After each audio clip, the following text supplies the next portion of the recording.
Ladies and gentlemen, here we are again, another session of the Air Cargo Handling Logistics digital event. And I've got some fantastic guests here representing great organizations. And I've got with me today, firstly, Teddy Zebitz, CEO, Saudi Cargo. Teddy, lovely to see you again. And congratulations on the recent award in London with the Air Cargo News. Well done. Thank you very much, Chris, and nice to be here. Thank you for inviting me. Lovely, it's an absolute pleasure. And then we've got Massimo Roccasecca, who's the Group Cargo Director at S.p.A, Aeroporto Verona. So Massimo, thank you very much. And without stealing any thunder, well done for the Euros. You did well, guys. Thank you. Thank you for the invitation, and glad to be in such a nice table. Yeah, well, guys.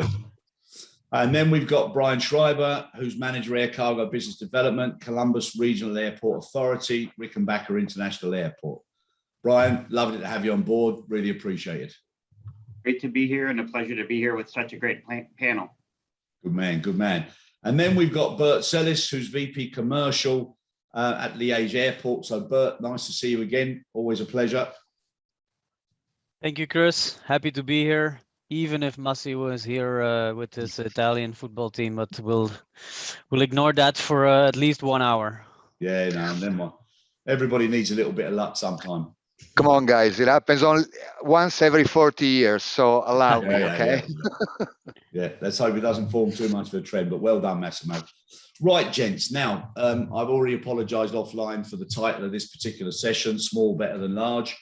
However, certain airports have been slow to recognize the value of cargo, and now the whole world has its eyes on cargo, how well it's performed, the spotlight on how well everybody has done and come together. And we've had various sessions talking about collaboration, cooperation, what needs to happen next. Now we're in the sunlight now, cargo. So what happens next, and what's already happened as a result of seeing so many ships out at sea, and congestion and capacity issues, rates are going in incredible directions. Now, with the title, I just want to get your individual opinions on whether or not you feel that those that were focused on cargo, or those that have got the capability to focus on cargo, are now going to see some real good returns on their investments or their strategy. So who'd like to start from the airport side, and then we'll get Teddy's view on what everybody says there. So who'd like to start, please? Maybe I can give some input about the position of a cargo airport. For us, it's a bit different how we live this dynamic period, this pandemic. Actually, while a lot of airports who had to focus on multiple industries, being it cargo, passengers, etc., they've had difficult times. For us, with our cargo strategy, we've seen a completely different dynamic. So while others have suffered, we've been stretching ourselves to cope with the additional capacity. So we'll talk about it later, how that is managed. But the choice of going all cargo has been very beneficial for us lately. Okay, yep, good. And Bryan? Yeah, much like Bert at Liege, Rickenbacker International Airport in Columbus, Ohio has been focused on serving the freighter industry for quite a few years now. We made our transition from a military base almost 40 years ago, or at least started that transition, and we were pretty well positioned for the cargo onslaught. I will tell you that it has been a challenge, and we've been stretching ourselves as well, as Bert alluded to, but we were a little bit ahead of the game by focusing on cargo prior to the pandemic. Now everybody seems to be in catch-up mode, and we're kind of trying to maintain our good business. Okay, lovely, thank you. And Massimo? Well, when it comes to the group that I represent, I had multiple choices to pick for. You got Venice, which is mainly a belly capacity airport with intercontinental flight, and it's been definitely suffering. Verona, which is a regional sort of airport with no much capacity in terms of cargo. And Brescia was definitely right in the middle of the river, I would like to say, because when I joined, there was a small passenger activity, but being the domestic hub for the Italian Postal Service, there was definitely the potential to improve the activity when it came to cargo. We started a process to turn upside down the activity, focusing definitely on cargo 90% of our efforts. As a matter of fact, as we speak today, we are in the process of changing the scope of our former passenger terminal that is undergoing a massive restructuring, and it will become a pretty interesting cargo warehouse. So right now, in the last couple of years, not only because of COVID, of course, but thanks to it, we have seen a massive growth in cargo, additional activity, and definitely our bet 2 years ago has definitely been won by the results. So now comes the hard part, maintaining the edge. Yeah. No, indeed. Brilliant. Thank you very much, guys. Now, Teddy, over to you. Now, as far as cargo strategy and being creative, you've done an incredible job there at Saudi Cargo. Now, one of the things that you must be seeing is the way airports are able to influence the success of cargo operators. And we've also seen how many forwarders now are looking for their own capacity because they want to be in charge and they want to go to different airports and they see some of the conveniences. Personally, I think that's going to stay. So it's going to change. It's going to change things moving forward. But Teddy, with regard to how you look at the benefits of cargo-focused airports, what would you say are the most important decisions that you have to make when it comes to selection? Well, thank you, Chris. But first and foremost, I'd like to support what's been said earlier, that the cargo airports have, of course, enjoyed growth on the backdrop of this horrible pandemic. It's for us, it's basically twofold now, supporting the airports that are fully cargo focused. It's also following the customers. So if you look at Liege, for example, and the growth of Alibaba in Liege, which is obvious, this is also an incentive for us to move in the direction of where the bigger clients and the future growth are lying. So that's where we're moving on the one part. On the other part, it's also about restarting the industry on the passenger side. Yeah. And on the domestic, those with the airlines with domestic markets have restarted and are starting to build up now heavily. Whilst on the international scene for the usual bigger airports, they would rely a lot on cargo to make their routes profitable for even the most traditional destinations like the Frankfurts and the Londons and such. So there's a focus on cargo-focused airports following the customers on the ground, as well as seeing an opportunity for cargo to play a bigger role on the more traditional destinations. And there we are playing a much bigger role than we did before, maybe up to 30% of the lot result. Very good. And Teddy, having worked with you, I know how much focus you put on customer service and standards and making things as simple as possible. Now, I personally, just my personal opinion, guys, so any of you can say yes, no, or be indifferent. But my personal opinion is now that the industry has got a great opportunity if the airports and the GHAs start working a lot closer together and start taking a much bigger influence on the ecosystem of that particular airport, whether it's how the infrastructure is done, future-proofing terminals, making certain codes of practice come into play whereby certain things have to be done, whether it's digitization, whether it's green, whatever it is, the airport and the GHA have got a fantastic opportunity now to come together and start making that big difference. Would you agree with that, Teddy? Or, do you think it's, it's fine as it is? It's not fine as it is. There needs to be a better customer focus or much higher customer focus, but and time is now. I mean, we don't have to invent new digital gadgets and such. It's already there. We just have to implement it. And for the customers, they want real-time tracking. They want their shipments out of the warehouses at least in the same time as it takes to fly to the destination, so within 8 hours or so. So we have to be more customer focused, and there has to be standards that are transparent and that are being followed up. And it can only happen if all the participants in the ecosystem goes together and try to make it happen in real time. And it's not rocket science, but it's implementation time now. Yep. No, I agree with you, because even the title of this particular conference, bring back better, make it matter. Bring back better is now an overused term. Everybody's using it, and people are fed up of listening to it. Now it's time to make something actually happen and get out there. So, guys, what do you feel about the opportunities that are there for you as airports to influence the future proofing of everything around you, even by bringing associated businesses into your area?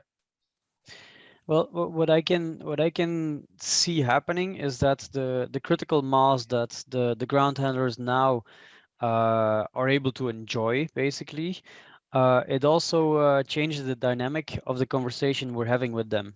When we speak about how to improve customer service, how to improve performance, there's been times over and over again.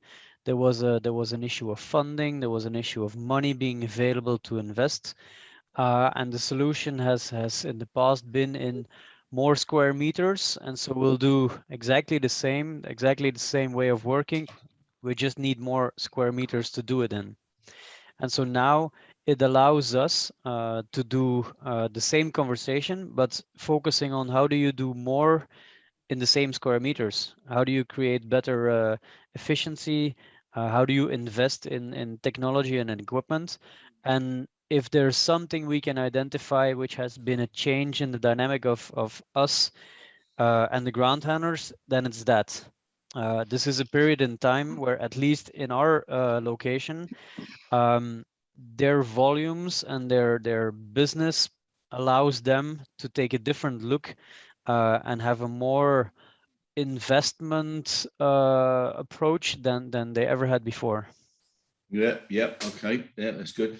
And equally, one of the things I was talking to some of the other panelists about yesterday was the types of improvements that are necessary now for everybody to keep an eye on the sustainability of their business and just look moving forward is obviously margin improvements, performance improvement, but also quality optimization.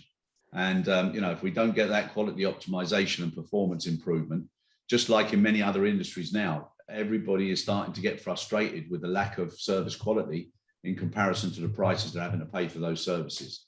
So, Bryan, Massimo, any feedback from yourselves? Sure. From an airport's perspective, your ground handler is your airport's reputation. And in the United States, there's usually, at least in the US, there's those lines of demarcation, and the airports often act just like landlords, or in the past have, and the ground handler says, stay out of my business, I'll pay the rent every month and don't worry about our service levels. So I think that service is a big issue, and close collaboration and the opportunity that the airports and the ground handlers have to break down those walls between each other and provide higher quality service together and make the investments now while the money is coming in for cargo, and kind of change the paradigm and the thinking about how we interact with each other. It'll only improve the business for each of those two entities, the airport and the ground handler. So I do think it's long overdue, and this is a great opportunity to make inroads. And I think those that work closely together with the ground handlers from an airport's perspective will, and they can get them on board with minimum service standards, those types of things. I think that they'll reap the rewards going forward. Okay, good. Thanks very much, Bryan. Massimo? Well, what can I say? I mean, I totally agree 100% on what my friends have just said and mentioned. I'd like to make a little note on that respect, though. First of all, and this is a personal opinion, related to the title of our panel here. The needs of cargo operators and cargo airlines are totally different than the one from the passengers.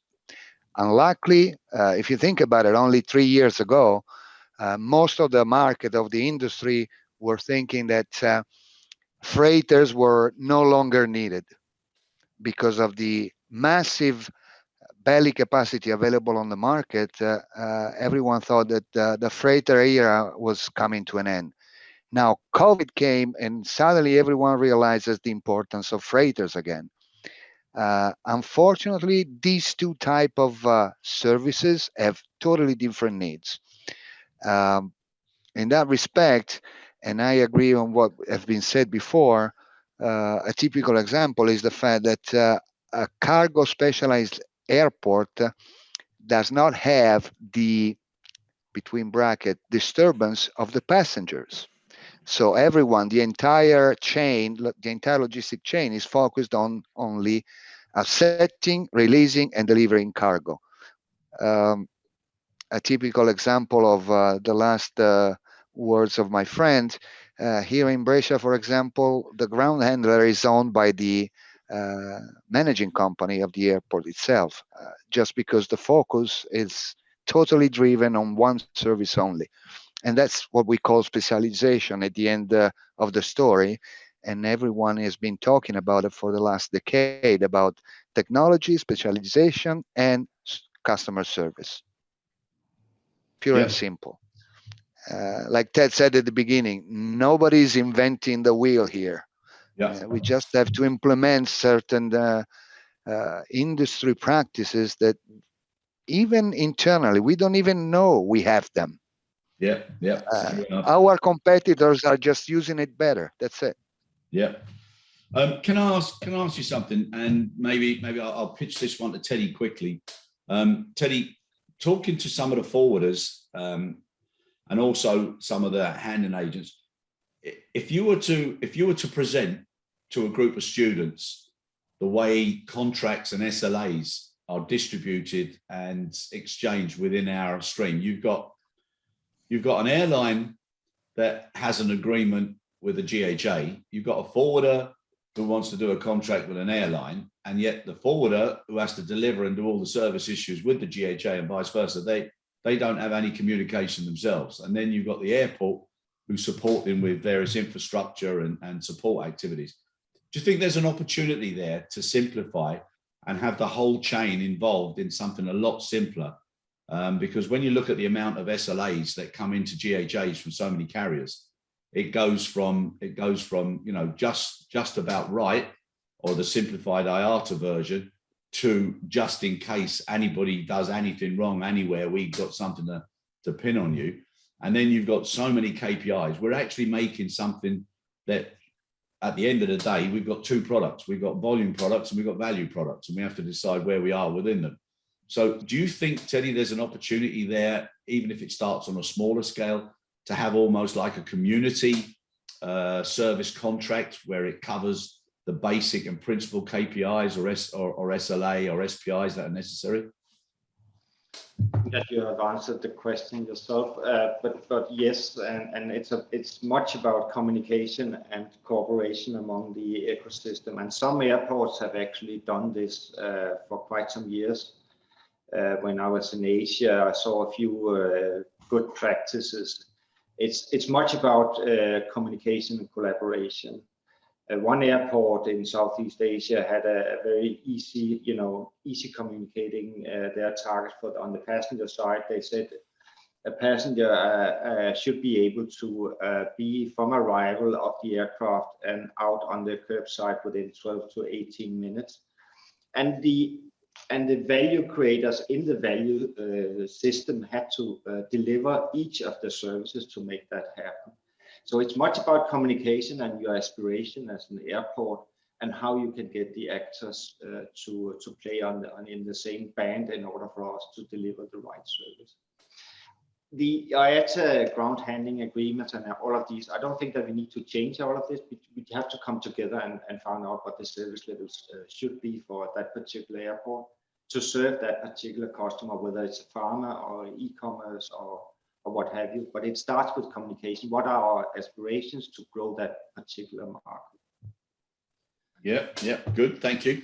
And something now just to throw to the three of you on top of that feedback from Teddy there, lads, is as independents and looking around now, when the amount of times that I've been on the old bus transfer from the aircraft to the from the terminal to the aircraft, and you look around and you see so much equipment. Sometimes you see it not in the best of condition or not organized as best as it could be. Those sort of standards at airports, I think, are also necessary, but perhaps even now a more urgent look at how to make use of all the assets that are there and maybe have equipment pooling.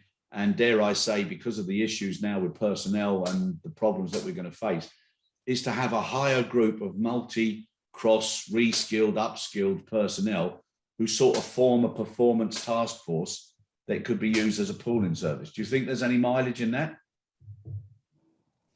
Personally, from my perspective, yes. And we have discussed both of those within our cargo community, and developing that cargo community of even amongst competitors that can collaborate for the good of the environment is very important. So we do have some equipment sharing.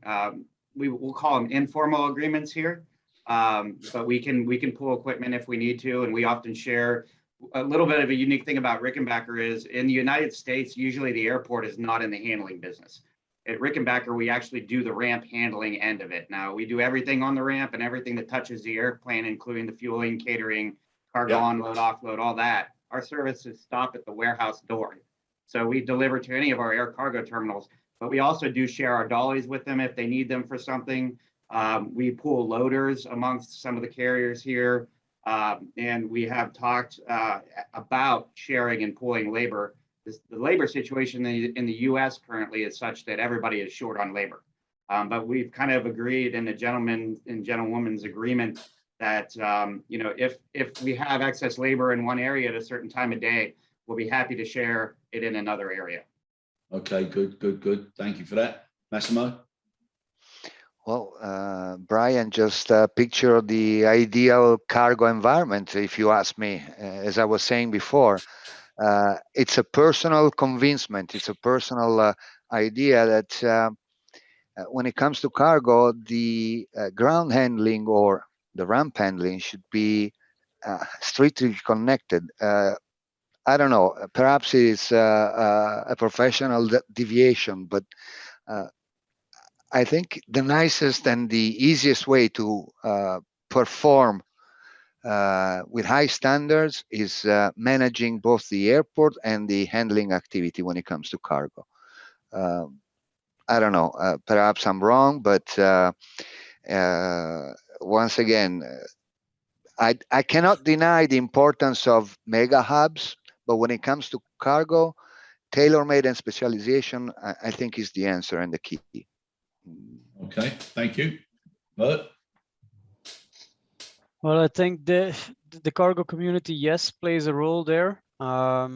Certainly in these moments of growth, which some of us know, then you see that they all fall back to their core business is getting the job done day in, day out, and then focus on extra training, like you mentioned. It's they don't do it. So that's where a cargo community can play a role with a centralized training or a group of people that are available to go in. We don't have the example as Bryan, where we can actually send people left and right, but having teams that are skilled, multi-skilled, let's say, that is a service that a community can offer, whereby these companies who again don't take the time to do it, they're able to have their people's level raised without their own investment. So that's a role somebody having a central role like an airport or a community could and should take. Okay, very good. And right, very good on that. Now, Teddy, I'd like to ask you now something.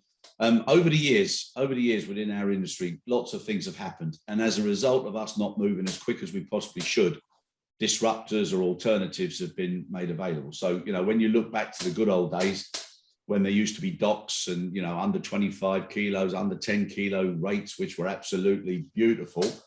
Then we created the BUP and slack pallets and consoles came in. And then obviously the integrators decided to make an impact.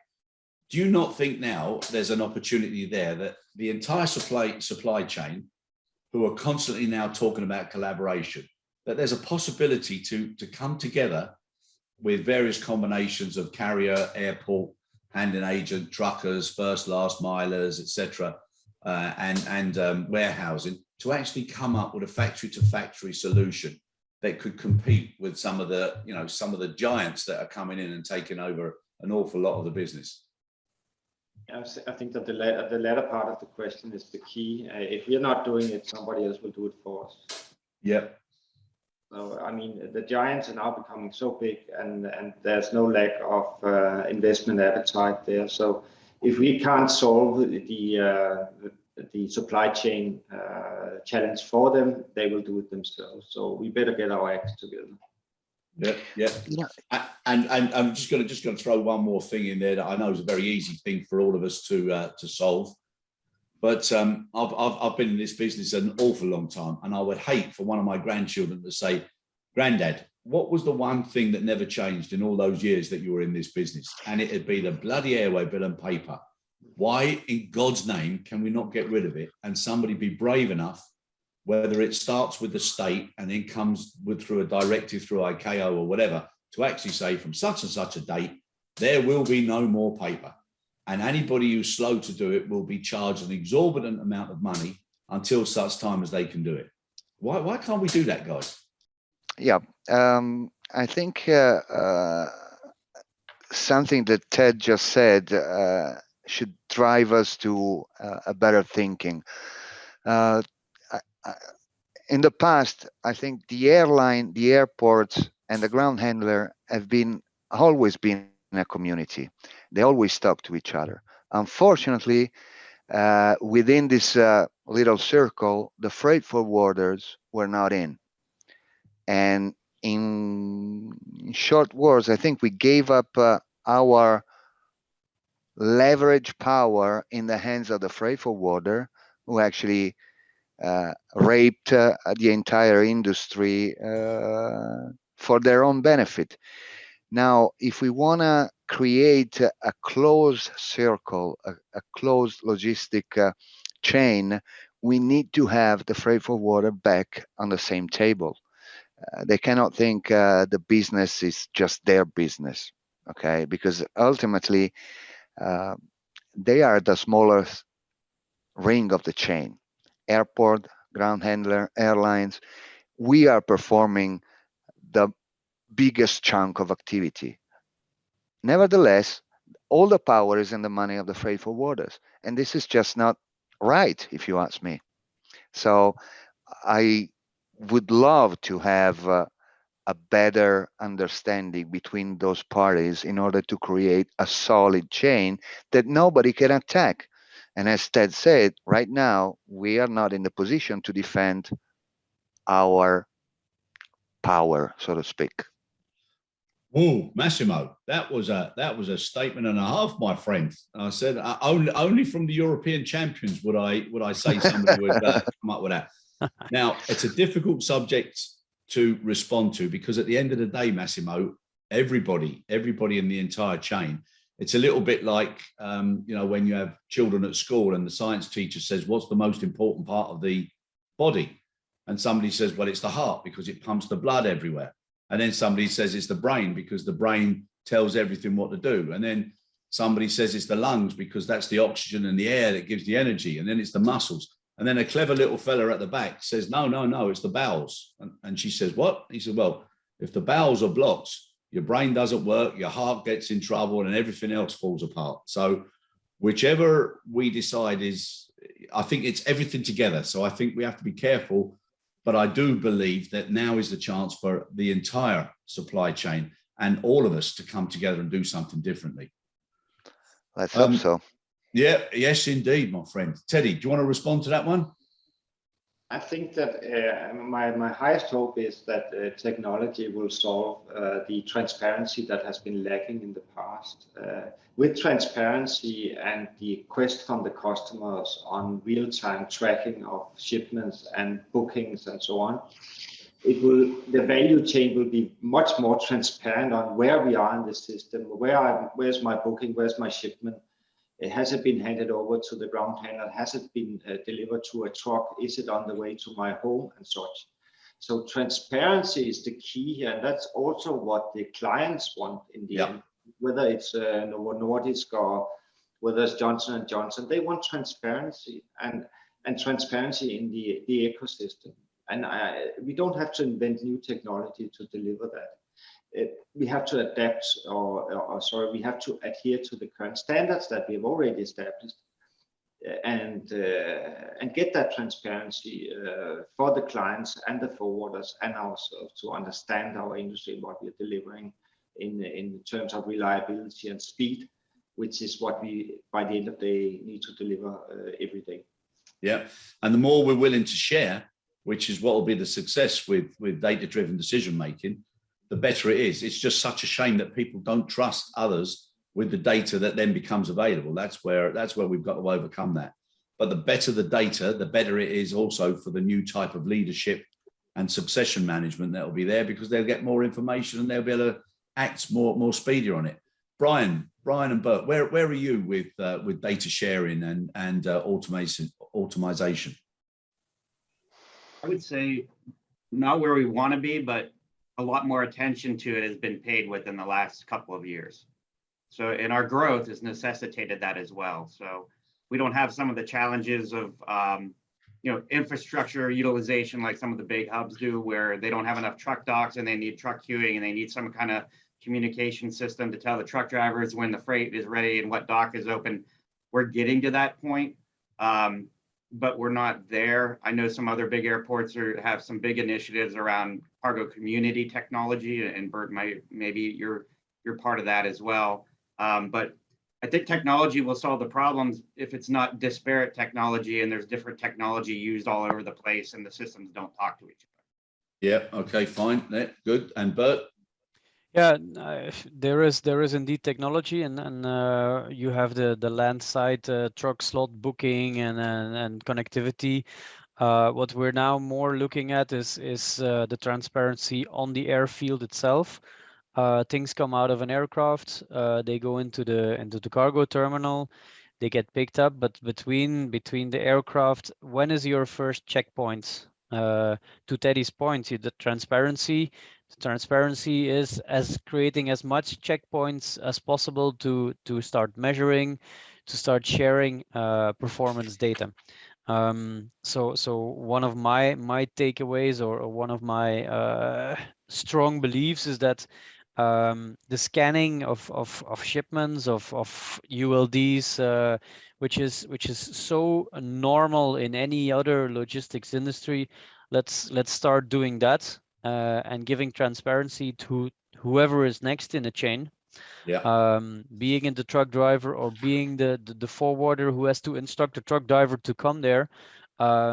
If you give them checkpoints, your flow gets more and more fluent just by default. Yeah. Okay. Good. Now, gents, something I said at the beginning of the session to you offline was that I'd be asking you near the end for your ideas of high impact benefit to the business that could, should, and must be introduced within the next, say, 3 to 9 months. Who'd like to go first and give me 3? Because what we're going to do is we're going to put these on like a success or a reference pinboard, and we're going to look at them and reflect on them next year in Rome, when hopefully we'll be able to see each other face to face. So who'd like to go first? Well, if I steal a couple from others, then I'm in the good seat, right? So if my 3, I take others. So I had written down unified technology as one of mine, and that technology gives the visibility along the supply chain. So if the truck driver can see when the ULD came off the airplane and when the airway bill is ready at the dock, nobody in the office has to make a phone call to the truck driver dispatch, right?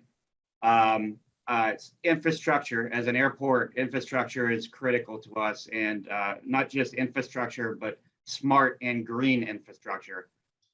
We've just started onboarding some electric ground service equipment, and there's things that you can do for the efficiency of your air cargo terminals. So smart and green infrastructure and investment in infrastructure by at least our government in the United States is going to be critical. And then the last one that I had is outreach and collaboration, because if you're not, all these improvements start with people talking to each other, because you can't integrate your systems if the people don't start talking about it first, or you can't make your processes more efficient if the people that need to be at the table that drive those processes aren't there. So those are my three. Okay, thanks very much, Bryan. Who'd like to go next? Yep. Massimo, yeah. In my view, the first one would be digitalization of the process, especially when it comes to customs clearance. Okay, good, yeah. Getting rid of 35 pieces of paper just to clear one shipment, which is a nonsense in today's world. Yeah. Definitely more flexibility for the airport. Just remember that in most of the cases in Italy, that's the typical case. The managing company is managing an airport under a government concession. Yeah, yeah. Now, just to give a quick example, the bureaucratic process in order to get the authorization to add one building or to start modifying a terminal is normally longer than the construction time itself. In today's world, it cannot be that an airport wants to adapt to the new flows of cargo or business, and it takes 6 months, 1 year to get just the permission. It's a nonsense. The third one is, again, without stepping on nobody's foot, the market is telling us that we don't need any more giants cathedral in the desert. I mean, warehouses, cargo warehouses that once used to be the biggest building in the airport. Now the market is requiring smaller but faster and more flexible warehouses. Okay, all right. And yeah, all right. Thank you very much for that. Okay, and who'd like to go next? I guess it's Bert, but we cannot hear him. Bert, we can't hear you, my friend. Sorry. I said, shall I round up for airports, and then Teddy takes it to the final? Good shout. I think, well, two things, at least. Basically said, bring on-airport data to the off-airport users. It's a bit what I mentioned before. What's happening inside, if you share it through the chain faster, it makes your process that much easier. Secondly, also touching Massimo's point, infrastructure. I love him saying that the passenger warehouse is being transferred to a cargo terminal. We've been playing with exactly the same idea. So I think I'll make myself a trip to Italy pretty soon. But beside that, the warehouse of the future is indeed not a big block. And we're just studying how our warehouse of the future should look like. It's a transit point.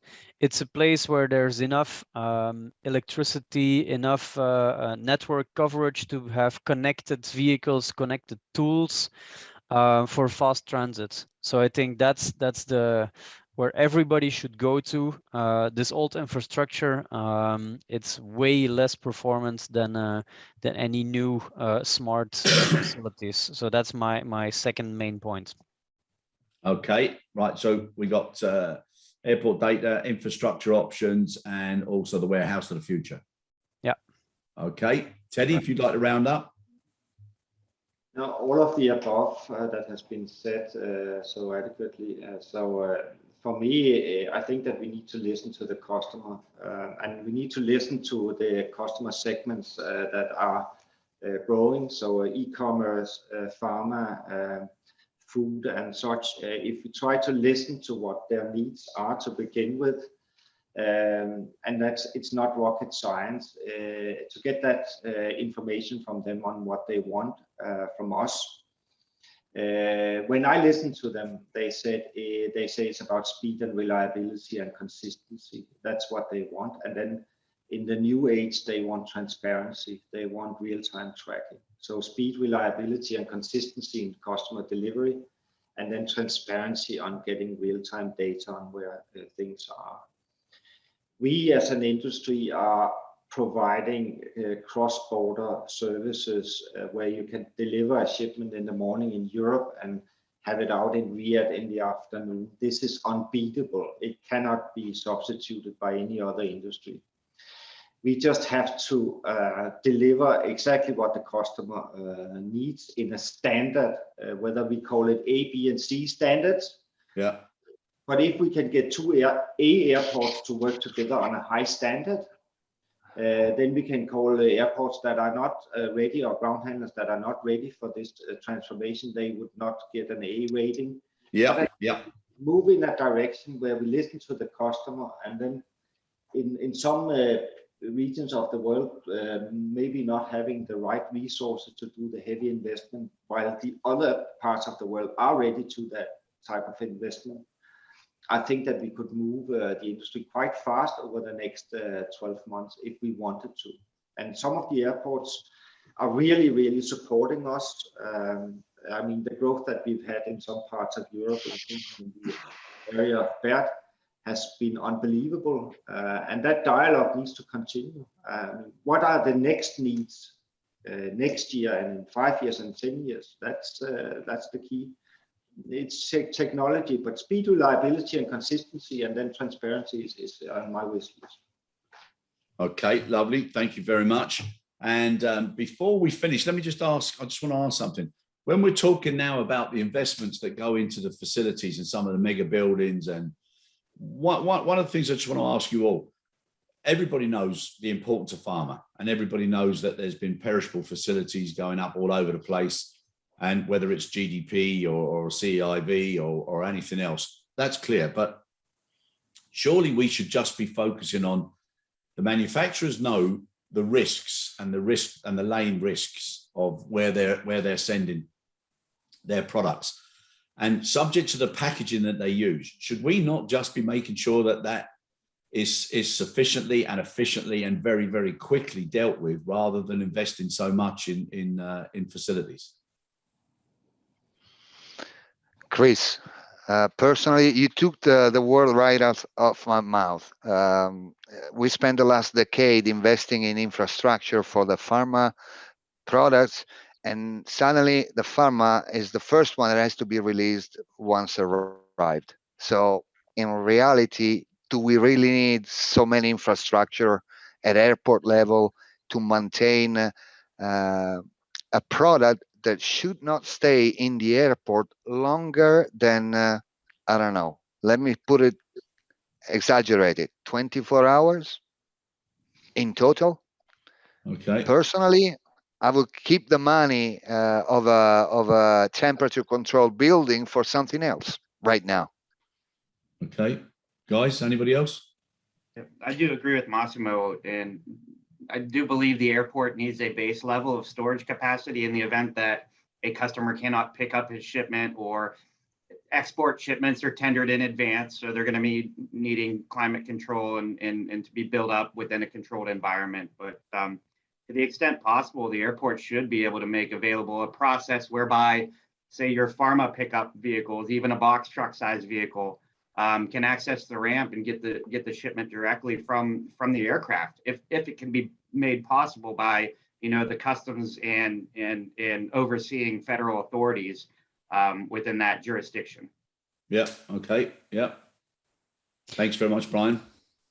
Well, I would align with Bryan and Massimo, but in the end, I'm curious to hear Teddy, because he's flying all over the world to this and this destination. Speaking for Liege, yes, we have the basics, but it's not the full-blown 100,000 square meters of pharma facilities, because indeed it's about the speed of the process. But then the lane validation, which you mentioned, Chris, of pharma companies, it goes beyond most other validations of other industries. So therefore, we are linked to what they seem appropriate, of course. Yeah. But what I'm saying is most of the protective and the correct packaging, is sufficient for X amount of days within the process, and they're very much aware of the excursions, whether it be natural excursions or capability excursions. Yeah, indeed. Teddy? Yeah, for us, when it comes to food and pharma safety, this is not only a commercial thing for us. This is also a commitment to society that we are keeping this integrated transport according to the standards. And if we are not living up to it, the regulators will automatically do it. So we are seeing this as more than a commercial obligation.